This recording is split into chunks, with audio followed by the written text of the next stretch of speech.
बूढ़ी माँ ने अपनी सारी जिंदगी मेहनत की, खेतों में काम किया, दूसरों के घरों में झाड़ू पोंछा और बर्तन मांजे ताकि उसकी बेटी पढ़ लिख कर कुछ बड़ा कर सके।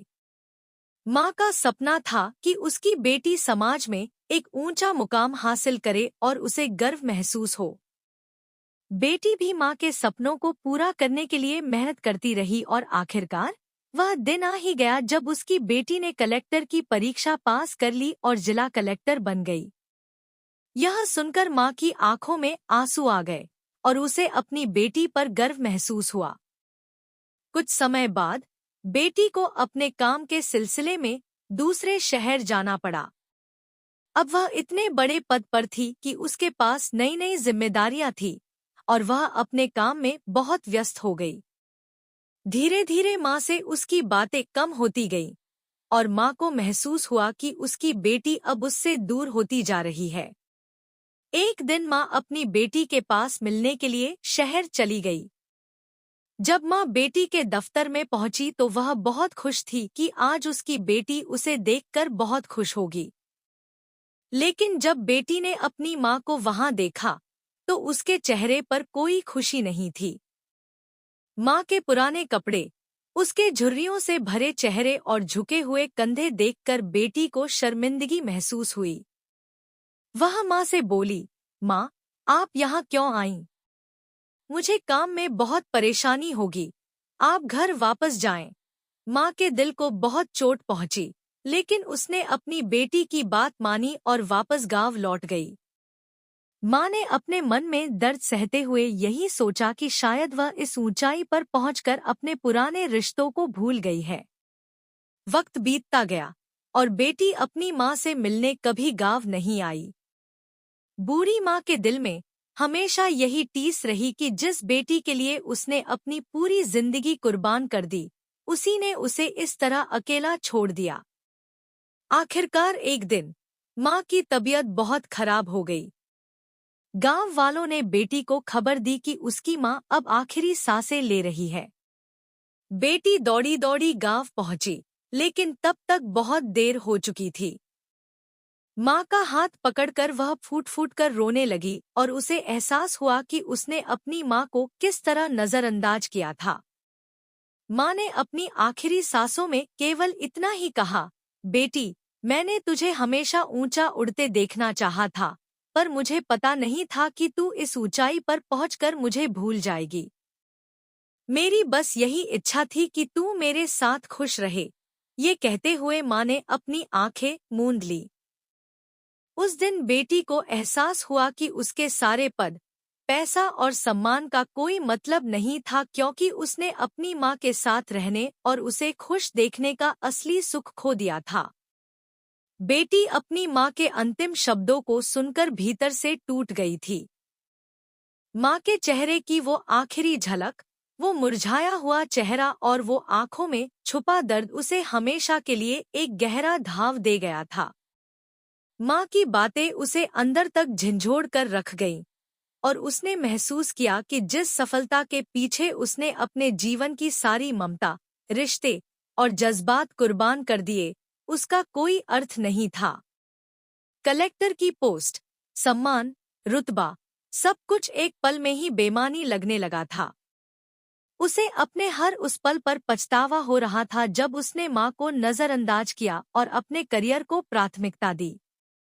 माँ के निधन के बाद बेटी ने गांव में कुछ दिन बिताने का फैसला किया ताकि वह माँ की यादों के बीच थोड़ा सुकून पा सके।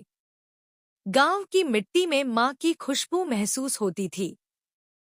जैसे जैसे वह गांव में घूमती, उसे माँ के उन सभी संघर्षों का एहसास होने लगा जो उसने बेटी के भविष्य को उज्जवल बनाने के लिए किए थे।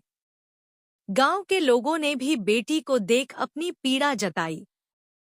कुछ बुजुर्ग महिलाओं ने कहा, बेटा, तुम्हारी माँ ने बहुत मेहनत की थी। उसने रात दिन काम करके तुझे पढ़ाया। हम सबने उसे कई बार समझाया कि अपनी भी देखभाल करे, पर वो हमेशा कहती थी कि उसकी खुशियाँ तो तेरे साथ ही है। यह सब सुनकर बेटी का दिल और भारी हो गया। बेटी ने गांव के एक कोने में वह टूटी हुई झोपड़ी भी देखी जहां उसकी माँ ने अपनी सारी उम्र बिताई थी। एक दिन माँ ने उससे कहा था कि वह इस झोपड़ी को ठीक करा देगी और एक सुंदर सा घर बनाएगी। लेकिन उसकी माँ ने कभी अपनी इस इच्छा को पूरा होते नहीं देखा और अब उसे एहसास हुआ कि माँ ने अपनी खुशी, अपने सपनों की कुर्बानी केवल अपनी बेटी के लिए दी थी। बेटी ने उसी रात माँ की पुरानी चिट्ठियां निकाली। माँ की लिखी हुई हर एक चिट्ठी में उसका प्यार, उसका त्याग और उसकी परवाह साफ झलक रही थी। माँ की एक चिट्ठी में लिखा था, बेटी, मुझे कोई भी तकलीफ नहीं, मुझे बस इतना चाहिए कि तू कामयाब बने। बस इतना कर देना कि कभी अगर मैं तेरे पास आऊं तो तुझे मेरे पुराने कपड़ों या मेरी हालत से शर्मिंदगी न हो। तू मेरे लिए सबसे बड़ी पूंजी है। ये शब्द पढ़कर बेटी की आंखों से आंसू बह निकले। उसने सोचा, माँ कितनी महान थी, जिन्होंने अपनी हर खुशी और इच्छा मुझ पर कुर्बान कर दी। मुझे ऊंचाई पर देखकर वो कितनी खुश थी, लेकिन मैंने उनके साथ ऐसा बर्ताव क्यों किया? बेटी ने उसी रात फैसला कर लिया कि वह अपने जीवन को बदल देगी। माँ के सपनों को अब वह अपने तरीके से पूरा करेगी। उसने तय किया कि वह अब अपने पद का इस्तेमाल गांव के लोगों की भलाई के लिए करेगी। अगले दिन बेटी ने गांव के सरपंच और सभी बुजुर्गों को एकत्रित किया और घोषणा की, मैंने इस गांव में अपनी मां के नाम पर एक आश्रय स्थल और शिक्षा केंद्र खोलने का फैसला किया है। यहाँ हर उस व्यक्ति को जगह मिलेगी जो गरीबी और अभाव में जी रहा है, और इस केंद्र में हर बच्चे को पढ़ाई का अवसर मिलेगा ताकि किसी माँ को अपने बच्चों के लिए वो कुर्बानियां न देनी पड़े जो मेरी माँ ने दी। बेटी के इस फैसले से पूरे गांव में खुशी की लहर दौड़ गई। गांव वालों ने उसे गर्व के साथ आशीर्वाद दिया और माँ की आत्मा के लिए प्रार्थना की। बेटी ने माँ के नाम पर आश्रय स्थल का नाम माँ का घर रखा। वह चाहती थी कि यह स्थान हर उस व्यक्ति के लिए एक सुकून और प्यार का घर बने, जो उसे माँ की तरह ही त्याग और ममता का अनुभव कर सके।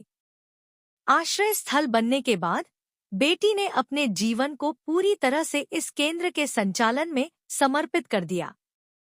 वह अब न केवल बच्चों की शिक्षा का ध्यान रखती, बल्कि वह यह भी सुनिश्चित करती कि बुजुर्गों को यहाँ वही प्यार और सम्मान मिले जो वह अपनी माँ को न दे पाई। धीरे धीरे माँ का घर एक पहचान बन गया। लोग दूर दूर से यहाँ आते और इस केंद्र में मिलने वाले प्यार और स्नेह के अनुभव से अभिभूत हो जाते। बच्चों को शिक्षा मिलती, बुजुर्गों को सेवा और देखभाल, और हर किसी की आंखों में बेटी के लिए आभार होता। बेटी अब अपनी माँ के सपनों को जी रही थी, और यह देख उसे सुकून मिलता था कि उसने अपने जीवन में कुछ ऐसा किया जिससे उसकी माँ का सपना पूरा हुआ। समय बीतता गया और बेटी की पहल के कारण पूरे गांव में खुशहाली फैल गई। उसने गांव में अस्पताल, स्कूल और पानी की व्यवस्था भी कराई ताकि गांव वाले किसी चीज के अभाव में न रहें। आज बेटी अपने सारे पद, रुतबे और मान सम्मान को छोड़ चुकी थी। उसके जीवन का एक ही मकसद था, अपनी माँ की याद में कुछ ऐसा करना जिससे उसकी आत्मा को शांति मिले। वह हर उस माँ का दर्द समझती थी जो अपने बच्चों के लिए त्याग करती है, और आज वह अपने जीवन को पूरी तरह से उनकी सेवा में लगा चुकी थी। उसने अपनी माँ के दिखाए आदर्शों और मूल्यों को अपनाकर अपने जीवन को नया अर्थ दिया, और अब उसे अपनी माँ की कुर्बानियों का असली मोल समझ में आ गया था। उसने महसूस किया कि दुनिया में माँ का प्यार सबसे अनमोल होता है, जिसे खोने के बाद कोई वापस नहीं पा सकता।